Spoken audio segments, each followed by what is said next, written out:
para fazer um balanço do governo Witzel neste primeiro semestre de 2019 e também apontar os desafios e perspectivas para os próximos meses, já está na linha conosco o economista Bruno Sobral.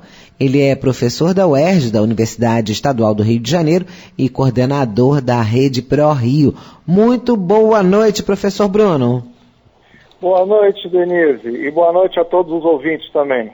É muito bom poder contar com a sua participação aqui no nosso Brasil de Fato Rio de Janeiro para fazer uma avaliação da gestão do governador Witzel neste primeiro semestre.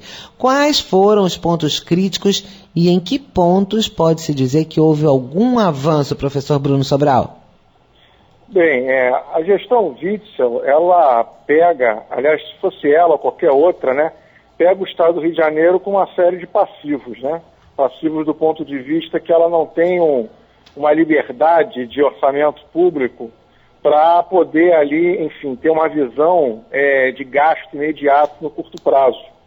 Pelo menos do ponto de vista que aceita a forma como foi arranjado para os próximos anos, né, essa forma de relação entre o governo estadual com o governo federal, né? Então, eu vejo que nesses primeiros 6 meses, né, se tentou avançar dentro dos limites que foram imputados, né? Mas são avanços que, evidentemente, para as necessidades do Estado, de uma recuperação econômica que deveria ser vista como uma prioridade fundamental, né? São muito tímidos. Mas são tímidos, volto a falar, porque você está dentro de uma forma de correlação de forças, de tratar as coisas, que ele coloca um grau de engessamento tremendo, né? Como você administrar uma empresa ou uma casa sem ter orçamento nenhum, né? Mais ou menos isso. Mais ou menos isso. Na verdade, é um pouco... um pouco pior. Evitar que se agrave uma situação no curtíssimo prazo, né? Então você está vivendo assim, cada dia para evitar de surgir um incêndio e você ter que apagar, né? Então, por exemplo, você mesmo com atrasos no calendário salarial, no sentido que se coloca às vezes que se tem que pagar no 10º dia útil, mas o correto era pagar nos primeiros dias úteis do mês, né? Mas, ou seja, então você mesmo assim, atrasando esse calendário de uma maneira impositiva, né? Você está pagando todo mês, por exemplo, né? Você está ainda com uma série de restos a pagar, mas alguns você está buscando já negociar. Mas mesmo assim, como eu volto a falar, é claro que se você botar em comparativo com 2017, é claro que é um cenário de alívio. É uma coisa que eu sempre já havia mencionado em outros momentos, e é importante frisar aqui novamente, que alívio não deve ser confundido com solução, até porque esse alívio não é necessariamente duradouro, né? O cenário para o ano que vem, ele é muito complicado. Há um sério risco de problemas que aparentemente parecem estar encaminhados voltarem de novo à porta e esse curtíssimo prazo ser bastante complicado. Bom, aí você está colocando o cenário que é um cenário crítico, né? Mas no caso dos avanços, a gente... que está pronto para ser descascado, ou se preferir uma outra forma de falar, é uma bomba relógio, né? Porque o próprio governador, é importante frisar isso, porque a gente tem que sempre pensar na trajetória, né? Não pensar só nos resultados agora. O próprio governador, ele já buscou junto ali ao Tesouro Nacional antecipar a renegociação do acordo de recuperação, né? Como eles chamam, né? E o Tesouro não topou, ou seja, a partir do próximo ano, você já começa a ter que pagar, mesmo você renovando por mais 3 anos, você vai de uma forma escalonada, né, numa escadinha, e começando a pagar a dívida. Só que, em termos de hoje, o governo do Estado do Rio de Janeiro não teria condições de voltar a pagar essa dívida. A solução que o governador queria colocar, e ele, evidentemente, está fazendo isso em proveito próprio da sua gestão, né, é lógico, ele queria só voltar a pagar qualquer coisa lá em 2023, quando então está encerrando a gestão dele. Então, ou seja, o outro que começaria a ter esse abacaxi para descascar. Mas, por enquanto, o governo federal não topou isso, vai ter que começar a pagar ano que vem, o que, até onde eu estou acompanhando, que está se mexendo, né, é o governo do Estado do Rio de Janeiro tentando se articular com outros governadores para tentar alterar a lei do regime, que é uma lei federal. Já dado que o governo federal não vai topar isso, ver se altera isso no Congresso. Porque, em termos de hoje, o Rio de Janeiro tem que começar a pagar ano que vem, mesmo que você faça uma renovação de mais 3 anos. Então, é um desafio, porque muitas vezes, algumas pressões já estão sendo colocadas para você fazer gastos, ou você fazer isenções. Algumas isenções começaram a ser feitas, né? Recentemente teve uma isenção para o ramo de bares e restaurantes, né? Redução de ICMS. E essas coisas têm que ser colocadas nessa perspectiva. Agora, deixa eu entender, já que eu estou conversando com um economista, essa redução de ICMS para bares e restaurantes, isso pode ser traduzido numa possibilidade de recuperação para o Rio por conta da circulação do capital ou não? Então, essa é a aposta que se faz, né? Que você vai aumentar o volume de comércio. Eles também pensam dentro do prisma do turismo, né? Quer dizer, essa é o discurso oficial, né? É claro que, como a gente tem que pensar se bares e restaurantes ele é indutor de desenvolvimento ou ele é um setor induzido. O que quer dizer isso? Ele é um setor que traz renda para o estado do Rio de Janeiro, ou na verdade é a renda que já circula aqui. Não é todo o setor de bares e restaurantes, apesar da desvalorização ser para ele como um todo, que vai atrair renda, está ligado ao turismo, né? Então eu acho que é uma medida que, certa medida, cumpre ali uma pressão, um lobby de interesse, né? Não sei se, de fato, entre uma série de prioridades, essa seria a principal prioridade, né? Sempre eu acho que o prisma atual é buscar aumentar a capacidade de gasto do Estado, particularmente naqueles setores onde você acha que você vai ter um retorno de arrecadação tributária num futuro bem rápido. Então são setores que você tem que buscar, de fato, estimular um efeito multiplicador na economia, que gera aumento do emprego, aumento do gasto. Eu não sei se setores de bar e restaurante, lembrando que, sem falar muito, mas é importante destacar isso, o setor de bar e restaurante, em grande medida, ele paga ISS, que é Imposto sobre Serviço, que não é um imposto estadual. A renúncia, uma parte de renúncia em ICMS, eu não sei se volta para o Estado, dado que isso aí é nos fornecedores dos bares e restaurantes. Não é propriamente na cadeia de bares e restaurantes, que se ela girar, ela vai pagar ISS, não muito ICMS. Paga muito pouco ICMS, só na circulação de mercadorias. Então, algumas questões assim que têm que ser avaliadas, porque, de fato, eu vejo um governo que tem essa dificuldade. Ele não tem condições de fazer em orçamento próprio uma série de investimentos. Esses investimentos são necessários. Então há uma discussão de qual modelo de financiamento para fazer esses investimentos, né? A Baixada Fluminense em particular, ela carece de uma série de obras, de grandes obras de infraestrutura, em particular na área de saneamento público. Então eu acho que há questões ainda a ser levantadas, né? É um governo que está iniciando, mas volto a falar, de uma maneira ainda tímida do ponto de vista de deixar claro para a população qual é o seu modelo de desenvolvimento econômico.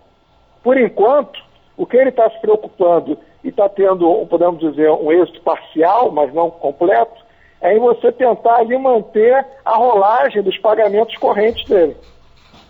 Agora, eu ia te perguntar qual a perspectiva para os próximos meses, mas de uma certa forma você já apontou as áreas, né, às quais devemos estar atentos e atentas. Poderia salientar um detalhe que eu acho que é importante. Sim. Né? Eu, como professor da UERJ, é importante mencionar isso. Por exemplo, no próximo ano, tem a questão da lei do duodécimos, que, em tese, ela salvaguardaria para a universidade, protegeria a universidade, do seu orçamento que for definido anualmente. Então, ou seja, você fechou um orçamento ali na lei, teria que todo mês ser transferido esse valor para a universidade. Isso que é o duodécimo garante. Por enquanto, essa lei do duodécimo, ela não está sendo cumprida corretamente. Então, há algumas questões, né? Eu falo para dar exemplo, por exemplo, que é um exemplo que está mais próximo da gente, de um cuidado que a gestão tem que ter para respeitar certas áreas, tem que ter prioridades do ponto de vista, por exemplo, de uma agenda de desenvolvimento. Né? A área, quando a gente fala, por exemplo, de universidade, não é simplesmente a formação educacional, né, mão de obra. Tem toda uma área de laboratórios, de geração de conhecimento, de garantir ali o fornecimento, de resolver questões do ponto de vista legal para a universidade conseguir fazer, por exemplo, uma série de consórcios, de convênios, e que isso às vezes está atravancado por falta de um cuidado em você propriamente definir uma agenda de longo prazo, onde você foque nessa agenda de inovação, de geração de uma estrutura econômica com maior inovação e conhecimento. Professor Bruno Sobral, como é que a gente faz para saber mais a respeito da Rede ProRio e da importância dessa articulação entre academia, sociedade civil, gestores públicos para o desenvolvimento do nosso Estado? Ok. A Rede ProRio, ela, por enquanto, ela tem uma página de Facebook, né? Então é só digitar ali no Procura a Rede ProRio, que rapidamente é encontrado, né? Futuramente a gente provavelmente vai ter um site, mas por enquanto ele está fazendo essa vinculação ali pelo Face. Aí qualquer pessoa que quiser entrar em contato, tem ali o espaço de mandar mensagem, né, para a gente, né? Então ali seria o melhor veículo, né? Eu aproveito para destacar que a gente vai ter uma série de iniciativas que a gente está começando a organizar para esse segundo semestre, né? Uma primeira, que já está sendo feita com a Casa Fluminense, que é um conjunto de encontros para discutir a questão metropolitana mensalmente, e uma que vai iniciar agora, em agosto, que é um conjunto de encontros junto ao Conselho Regional de Economia, para discutir uma série de temáticas, como essa, por exemplo, de questão financeira do Estado, em encontros mensais também. Então eu faço convite para que vocês acompanhem essas atividades, né, que a gente de fato está buscando pautar essa discussão de Rio de Janeiro com essa visão estratégica, que ainda o governo do Estado do Rio de Janeiro há um desafio para se estruturar nesse sentido, e a gente busca colaborar aí, claro que com uma visão crítica, na defesa também do que interessa ali do ponto de vista do interesse do Estado e da sociedade. Professor Bruno Sobral, vou te convidar para ouvir a participação do nosso ouvinte Sérgio Figueiredo, que mandou a seguinte mensagem de áudio. Vamos ouvir. Boa tarde, aqui é o Sérgio Figueiredo de Sá, de São Gonçalo, morador do Conjunto Araribóia. O nosso governador, nosso juiz, está fazendo um ótimo trabalho no governo do Estado. Mas só que eu acho o seguinte, ele está esquecendo da nossa cidade, que é São Gonçalo. São Gonçalo está muito perigosa, ele já mandou viaturas para cá, mas precisamos de mais quartéis. Nós precisamos também que as viaturas passem aqui dentro do Conjunto Araribóia, aonde eu resido. Só que está perigoso, não passa viatura aqui há anos. É um absurdo. Por favor, meu juiz, olhe pela gente. Nós precisamos do senhor aqui de São Gonçalo, principalmente no Conjunto Araribóia. Socorro, juiz. Um abraço. Pois essa foi a participação do nosso ouvinte Sérgio Figueiredo, a avaliação dele, né, desse governo e falando da situação eu lá. Acho que é um detalhe que é importante ressaltar na fala dele, que muitas vezes a população, ela enxerga no governador só um chefe de polícia, né? Então, às vezes dá uma dimensão que parece que o governo do Estado, o único papel que ele tem é resolver questões de segurança, o que é de fato fundamental e prioritário nessa questão. Mas eu acho que, aproveitando a fala dele, um olhar mais amplo para a fala dele, é importante mencionar que há todo um desafio hoje, que está em grande medida também com uma participação que deve ser mais efetiva do governo do Estado de Janeiro, que é discutir a questão metropolitana, né? Há uma lei que foi aprovada no ano passado, no final do ano passado, que formaliza a formação da Câmara Metropolitana, mas há um desafio, pelo menos até o final do ano, de ser aprovado também na LERJ, e tem que ser um projeto de lei de assinatura do Executivo, definindo o plano de desenvolvimento metropolitano, que inclusive já foi realizado, mas tem que virar lei. E essas discussões, que não é só a questão de segurança, mas tratar São Gonçalo por inteiro, né, junto com os demais municípios da região, passa por essa discussão.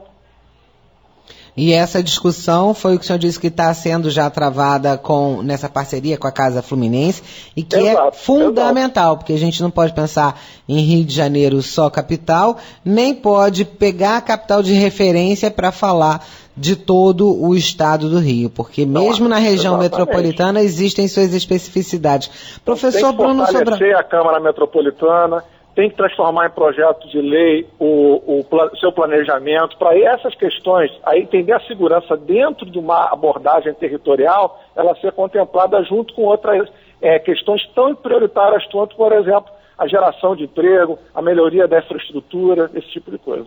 Professor Bruno Sobral, só tenho a agradecer imensamente a sua participação. A gente aproveita e agradece também ao ouvinte Sérgio Figueiredo de São Gonçalo.